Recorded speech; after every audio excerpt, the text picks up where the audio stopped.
Welcome into a Monday edition of the KSL Sports Front Page. It's powered by KSLSports.com. I'm your host, Trevor Allen. I'm the Utah Insider and the Crimson Corner podcast host, joined by our BYU Insider and host of the Cougar Tracks podcast and KSL News Radio's Cougar Sports Saturday, Mitch Harper. Mitch, how's your Monday going?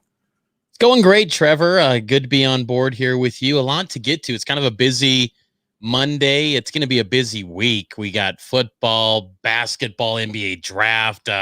There's so much to get to this week. So excited to get the work week started with you here on the front page.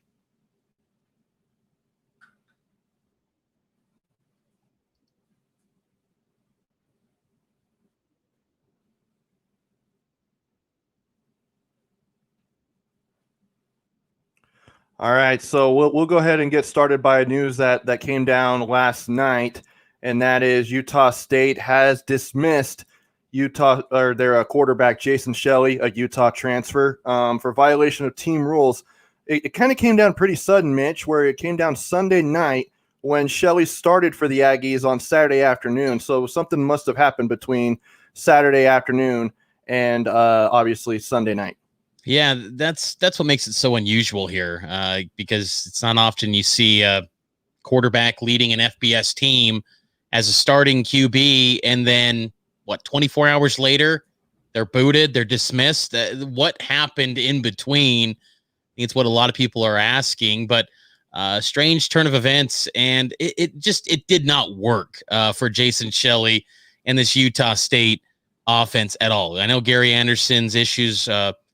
It was not working out there up in the Cache Valley, but what makes matters worse here for Utah State is you let go of, well, you didn't let go, but you give the nod to Jason Shelley, and then by making that move happen, you lose Henry Colombi, who's been decent at Texas Tech. He's got over 1,000 yards this season, whereas the Aggie offense has been downright awful. It's fourth to last in college football in passing yardage. And the three teams below the Aggies are all triple option attacks. That's how bad it is. So only can go up from here. And I think they will see a slight uptick. It just did not work with Jason Shelley up in the Cache Valley.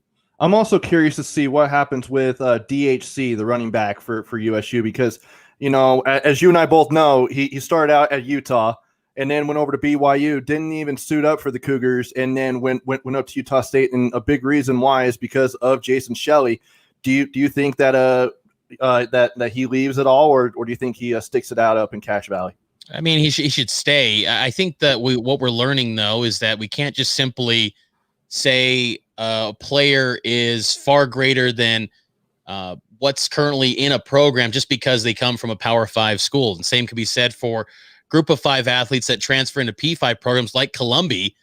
They turn out to be pretty good, and they can handle the P5 schedule. Just because you play P5 conference doesn't mean you suddenly transfer down and suddenly you're going to be the best thing in the program, because clearly it just hasn't worked. These are good players, Jason Shelley and DHC, but for whatever reason, personality, I don't know, but it just did not work at all. And we'll see what happens with DHC. Who knows? But Jalen Warren's by far the better running back than him. And you know, just Utah State's got a lot of issues right now. And Frank Maile, the interim head coach, he's got to sort things out. And the good thing for him is he's got really nothing to lose. No one's expecting Utah State to really win a game this year. Outside of that New Mexico game, you look at that schedule and say there's not a win on the schedule. And even the New Mexico game is probably a 50-50 toss-up. So experiment with some things, try some stuff out, and make a case that you are the right man for the job to replace Gary Anderson, take over the new era at Utah State. Because I do think, Trevor, that the Utah State job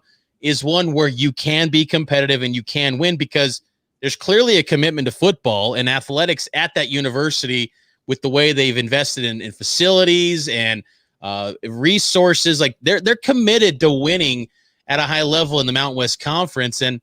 And so this is going to be a thing that's going to take some time. It's going to be a rebuild, but this is an opportunity for Maile to lay his stamp on the program and kind of clean things up and get the culture, which is a cliche term, but get it right in this back half of the season.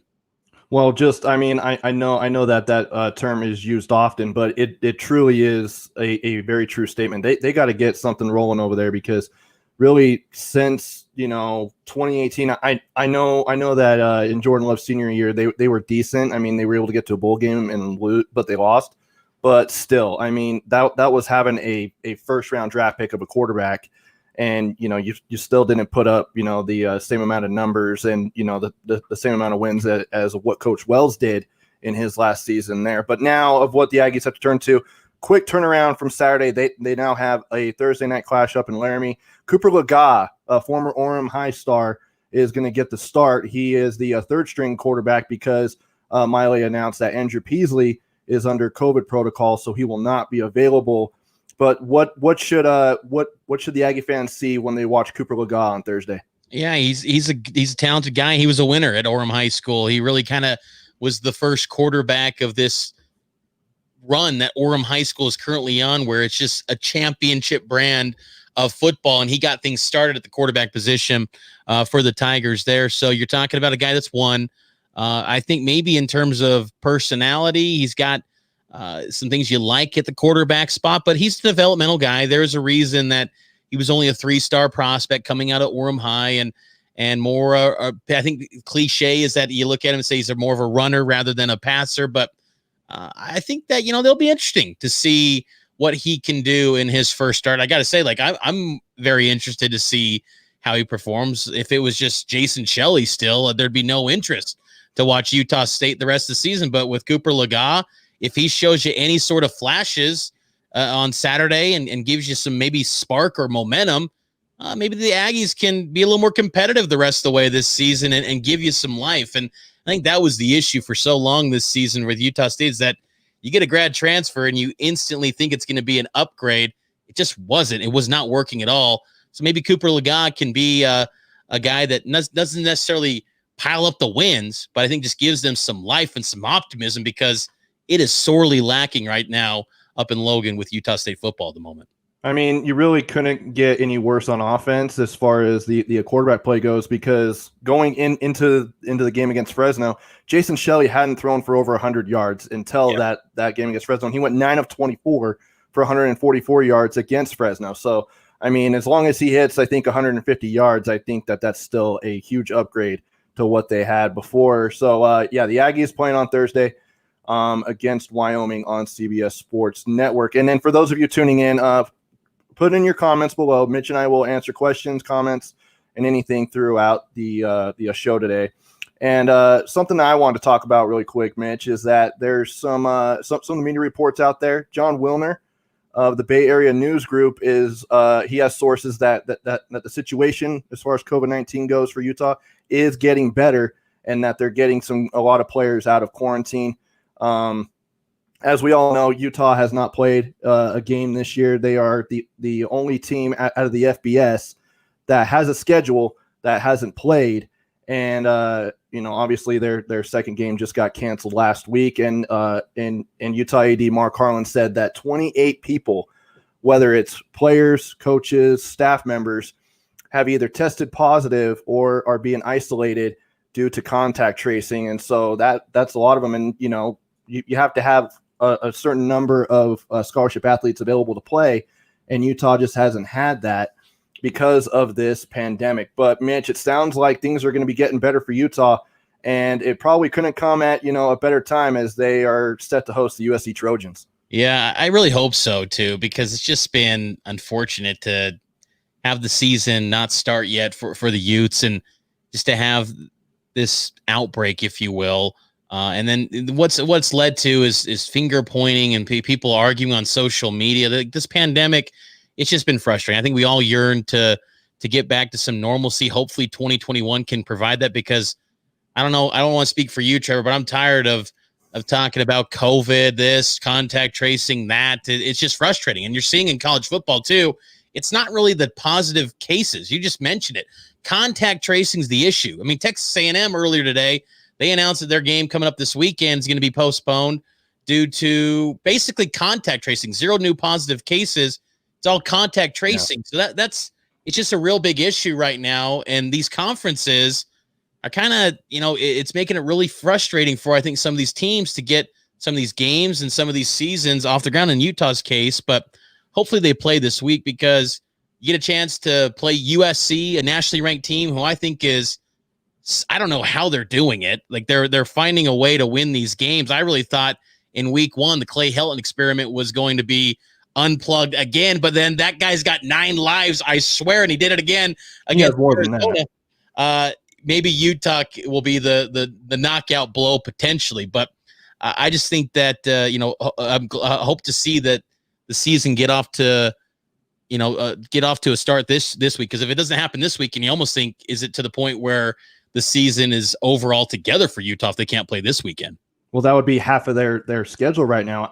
I know that there's 7 games on there, but 6 of them are already laid out, and to have half of them already gone. I mean, I know that Mark Harlan on Friday, he said that they're not looking at potentially shutting the season down, but I think he also felt like they were in a good spot to be able to play against the Trojans on Saturday. But they had to see how testing went. Just so you fans out there know, no, Kyle Whittingham did not hold his weekly press conference, but I have been told by University of Utah people that it is not anything to do with the type of update. He will talk to the media tomorrow, so we'll have the latest for you over at KSLSports.com. Now, something that could be really fun to keep an eye on, Mitch, is we'd be seeing a BYU quarterback getting the nod in the NFL.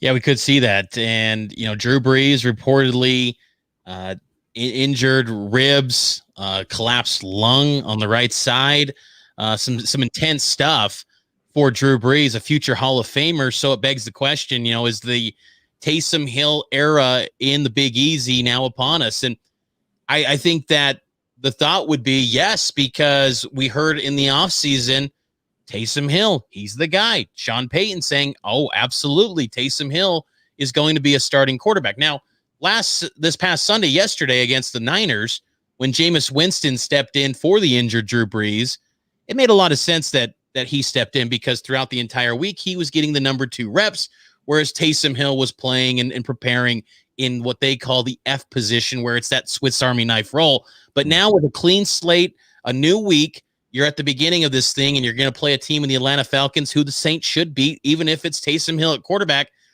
This is the moment. This is the time to learn what the Saints have in Taysom Hill as a starting QB. The man's only thrown 18 passes in his NFL career. The time is now. He's 30 years old. What can he be as a starting QB? We always hear, Sean Payton is saying, man, he can be this future star. He can be this really good starting quarterback. He's the next guy after Drew Brees.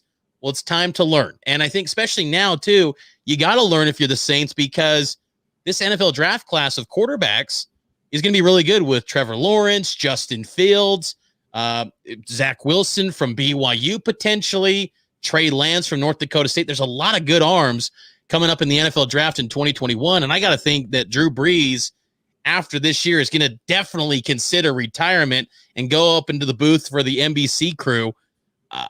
This is the time. The time is now. The money is invested in Taysom Hill.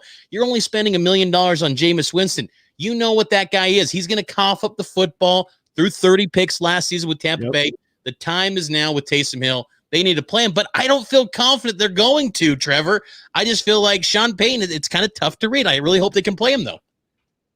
Thing is, New Orleans has a really good defense, and they have a ton of weapons. I mean, Michael Thomas is back, and he hasn't even been used all that much since coming back. He's now 2 weeks in from coming back from his injury, and having to sit out a few games and things like that. But Mitch, I mean, they really, as you said, there isn't a better time than now to have Drew Brees injured and to see of what Taysom Hill can give you, because what he can give you on special teams as a tight end, playing in that Wildcat. He's a guy who is really, really athletic. He is quick for his age, and I think why not just throw him out there, see what happens. And it's not like you need to commit to him. If he's not playing well, go over to a Jameis Winston. But I feel like if Jameis ends up getting that nod, that eventually Taysom's going to get that nod anyway, because Jameis is just going to blow his opportunity, and then Taysom's going to be thrown in there anyway. So I think either way, Taysom's going to get his chance, because it sounds like Drew Brees is probably going to be out for a couple of weeks. I just have always kind of been a little bit leery about this. Like I'm with the people, the talking heads that have said Taysom Hill can be a starting quarterback. I believe in the guy. I mean, I watched him at BYU extensively. Go back and watch him in 2014, that 2015 game against Nebraska. He was fantastic. I kind of throw away 2016 because it was a pro style offense, didn't fit his skill set with Ty Detmer and that BYU Tech. It just wasn't a good fit. And that wasn't the best of Taysom Hill. But go watch 2014 and that one game in 2015. He was sensational. The guy's got a great arm. Taysom Hill can make it work at the quarterback spot. This notion that, oh, he's just a glorified tight end. No, that's inaccurate. This guy can be a really good quarterback. They got to play him, though, and it's got to happen. And time is now to step right in and be that guy. You've invested money into him.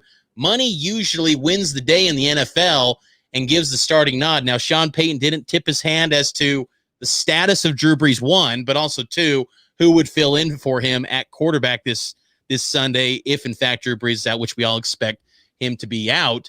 But, I just think that I'm almost wondering if Sean Payton is waiting for just the perfect time, like an entire offseason where Taysom Hill is getting all the first-team reps. I don't know. It's an interesting dynamic because each and every week, Taysom Hill is not getting just solely quarterback reps.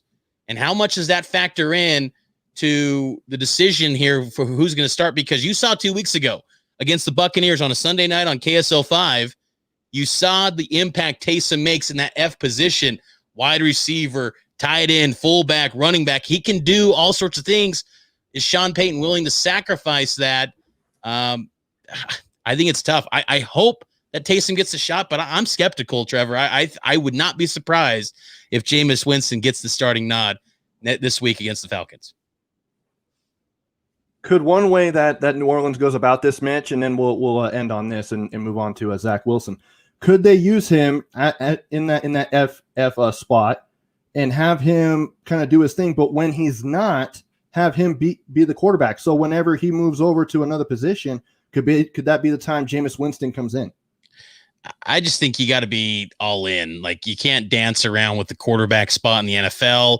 If Taysom Hill's the number one this week, you got to be all in on Taysom Hill, and he's got to be your starting quarterback, and you got to ride with him. And I just think that, he's only played 23% of the snaps on the offensive side this year for the Saints, and that's fine. I think people get too hung up on, he's only thrown 18 passes in the NFL. That's fine. His arm is fresh. It's lively. It's ready to go. It's ready for a lot of usage when he does get the call.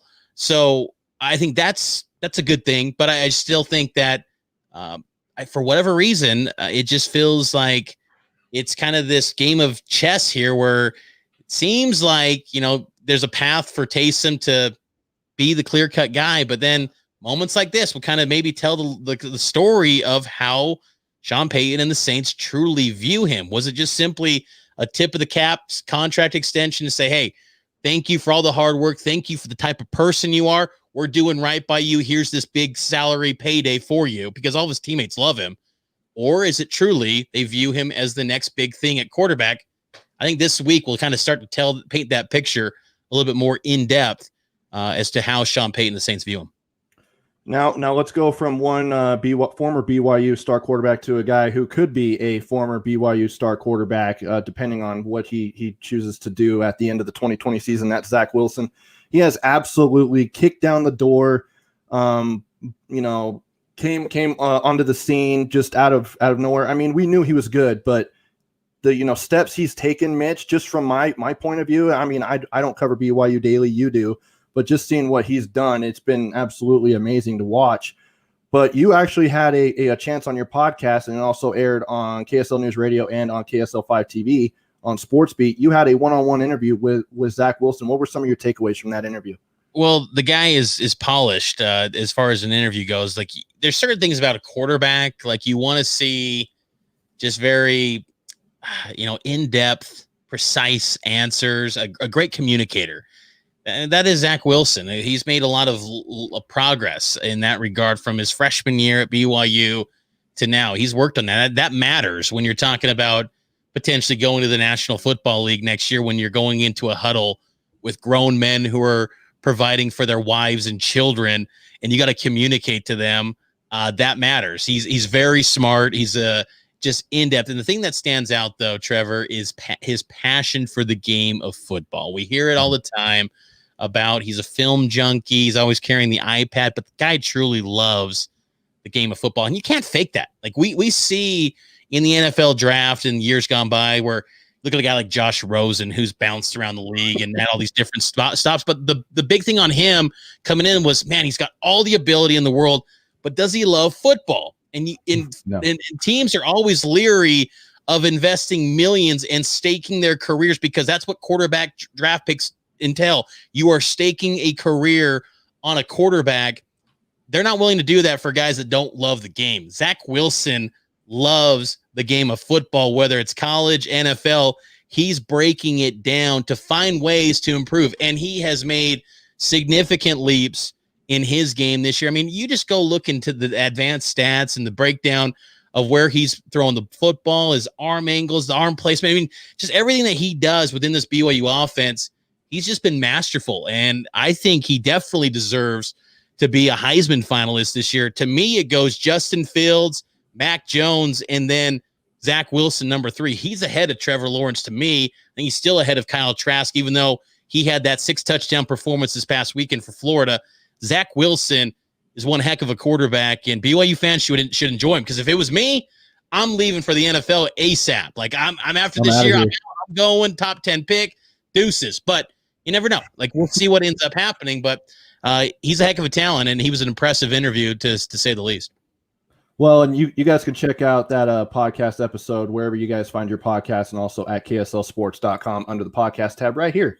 And also in that story that I actually just had up earlier, Mitch has that at the very bottom. But in this piece, I mean, I'm not going to lie, Mitch. I want to know why you have Zach Wilson ahead of Trevor Lawrence. I know Trevor's been out for a couple of weeks, but he's a very talented quarterback. I'm not saying you're wrong, and I'm not saying you're right. I just want to know the reasoning behind it. Well, I mean, I think you look at it. One, he's had those games missed. That's significant in a shortened season.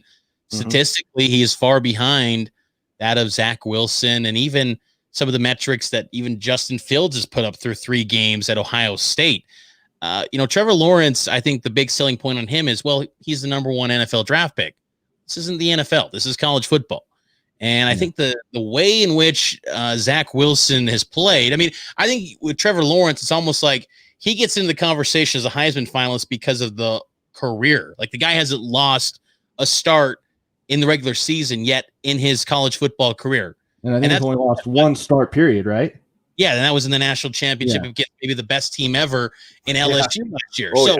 So I think you're talking about maybe a career accomplishment with Trevor Lawrence. And everyone knows that this is his final year, and he said as much as well. Whereas Zach Wilson, just look at the metrics, look at the stats, look at the way BYU is dominating their opposition, and Clemson, to their own right, they've dominated their foes as well. But I just think that, Zach Wilson has really impressed statistically. That's more impressive than Trevor Lawrence. And I just think that the way he's played, he's exceeded expectations. I think Zach Wilson, as of right now, he deserves to be higher. Now, it's going to be interesting, though, Trevor, because you're talking, we got 5 weeks left in the college football season, and BYU only plays 2 games, and they're 2 teams that really will not move the needle at all in college football. So whereas these other leagues like, ACC with Clemson and potentially a rematch against Notre Dame, those are going to be huge stages and opportunities, whereas Zach Wilson, his biggest stage is already behind him. Hopefully he can get a chance to play in the New Year's Six, but still, I think right now, though, he should be above Trevor Lawrence. And, I'm not arguing that. And for those of you who don't keep up on, I think you are arguing it. Who would you? I actually seriously want to know, because, I'm actually kind of with you. It's just, and again, probably would have Zach ahead of Trevor just because Trevor's missed 2 games. And one of them happened to be one of the biggest games of the entire season. And, the Irish did get a very close win in double overtime, and that was a huge broadcast on a KSL TV and had a huge viewership. But probably I'll say that now, just because of how Zach is playing through 8 games, and the fact that they've been able to play 8 games and only 1 game has been canceled, or potentially canceled. I would say right now I would probably align with where you're at as far as the Heisman list goes, which is very rare that I actually agree with Mitch Harper. Now I want to ask you one more thing about BYU, and then we'll move on to our last topic. The window's starting to close in on BYU football. Is there a chance that they will have one more game added, or is this about what we're going to see these last two games against North Alabama and San Diego State? I think they're on guard. Like Kalani Sitake talked about it today, that he's, kind of got the mindset to have his team ready every single week. But it feels like there's just not much movement on that front. Now, the Army game is one I think that BYU would absolutely love to have. Tom Homo loves Army. He wants Army badly back on the schedule. It's just been a program that he's kind of coveted as far as scheduling goes for a long period of time. But I think that there just hasn't been much traction. There hasn't been much smoke. And I think there hasn't just been much interest maybe from other parties, because you look at it and go, like, say Marshall, November 28th, they've got an opening. Is Marshall willing to maybe spoil an undefeated season to come take a beat down against BYU and Provo? I mean, assuming BYU would beat them, I don't know. But is BYU willing to travel cross country amidst the pandemic to go to West Virginia to maybe go into a trap game against Marshall that won't probably help you if you win? And it would definitely hurt you if you lose. So it's kind of this tough predicament. And the issue too for BYU is that if they don't add a game, they're kind of coasting into the finish line, because I do think they'll win their last two against North Alabama this week and San Diego State on December 12th. Will they be in the top 12 of the college football playoff rankings? And will they be in that at-large pool? Because you got to be in the top 12 as an independent. There's no automatic guarantees for BYU to get to the New Year's Six. So the playoff committee has to place them in one of these at-large spots. Will they be able to hold off, say, a Wisconsin? Will they be able to hold off an Indiana if they keep up on their hot streak? Like, that's the issue. And there's no cap on the number of Power 5 teams or teams from the same conference being in these New Year's Six bowls. So that's kind of the tricky element here, is that we can throw out the AP poll and the coaches poll after this week. That's going to be old news. It's now about the playoff rankings, and how that playoff committee views BYU will be fascinating. If they have a good start and the rankings say maybe 8th or 9th in the playoff rankings, don't schedule a game. Don't even worry about it. Win your last two, and I think you're going to be okay. But if they're, like, say, outside the top 12, might be a little bit concerning, and the New Year's Six might not be as big of a slam dunk as maybe we thought. Well, and that even kind of goes to my next point. I mean, I know that there's a story on our site about the Pac-12 potentially looking at allowing conference teams who have had their opponents needing to cancel games due to COVID-19 cases and things like that, having them go out and seeking a team and have a out of conference game. Is that something BYU would maybe have any kind of interest in playing a Power 5 team? Say, a Colorado team, just for instance. I know that's not possible because BYU has a game this week, but Colorado doesn't. But say that it was to happen, a week later. Is this something that Tom Homo and BYU would have any kind of interest in? Yeah, I mean, Tom Homo's went on the record back in October and said absolutely there'd be interest. But back then in October, that was something that maybe he felt like the Pac-12 maybe didn't have as much interest on their end. But I think for BYU, definitely to get a chance against Pac-12, because then you play a Pac-12 team and perception would then suddenly go, oh, BYU beats a Pac-12 team. Maybe there's a path for them in the playoff potentially. Now, I don't know if it's Colorado that would be that ticket, but still, perception is king in college football. And the perception right now of BYU is that they are a really good football team that crushes their opposition, but they haven't played anyone except Boise State. And the catch there, some people would say, is, well, they had a third-string quarterback. They had a second-string running back. How good is this team? And if you could get a chance against a Pac-12 squad, whether it's Utah or whoever it may be, that would be something that I think would be interesting for BYU that they'd have to consider. And maybe that would also be the solidifying ticket to the New Year's Six if they can win that, and of course, win out the rest of their games in the regular season. So I think BYU would definitely be game for that scenario, playing against a Pac-12 team if that opportunity arose. Well, who knows? Potentially the Sun Devils might not be able to play again next week, depending on how bad the outbreak is, and that opponent just happens to be Utah. So could we see a Utah BYU? Just throwing it out there. Let's go. I know I would be happy with it. I know you would be happy with it. I know fans in this state would absolutely be happy with it. So just throwing it out there. I'm picturing though, like a game where one team has played 9 games, the other has played 1. Like that's just insane. I'm just happy that Utah is on the verge of playing this week, Mitch. You have no idea what I've had to go through the last 2 weeks of having to write stories about Utah football being canceled. It absolutely sucks. Yeah, I do not wish it upon anybody. Yeah, it wasn't fun that 1 week when BYU had it postponed against Army. But yeah, I mean, I gotta imagine that Utah would be, if in this hypothetical scenario we're living in the moment here on the front page, I think they would have to like their chance to spoil BYU's undefeated season. You got to think they would be licking their chops at that opportunity. It would be fascinating if that opportunity arose, for sure. It really would. Now, something else that is going to be really interesting to watch play out is that March Madness. We don't know where yet, but they are moving the entire tournament to one city, one state. And right now they are in talks with Indianapolis, where right now the Final Four for 2021 was originally scheduled there anyway. So, Mitch, rather than having all these other sites, and it looks like March Madness could look very, very different in 2021. Yeah, this is just a scenario where they understand, they being the NCAA, realize they've got to get this championship in for the winter sports. Like they have to. It's of the utmost importance. They canceled it last year. And it's crazy to think, Trevor, that we're 8 months removed from that crazy wild day on March 12th, 2020, where everything in their dog was canceled. Like I remember every email, it was breaking, canceled. Just like, just the just copy and paste cancellation stories. Us in this digital industry that we're in, it was just a whirlwind of cancel this, postpone that. It was a tough day, and it's crazy to think that 8 months later we're still dealing with this pandemic impacting another college basketball season. But I think we've obviously learned a lot more about this pandemic, and I think there's a lot more optimism.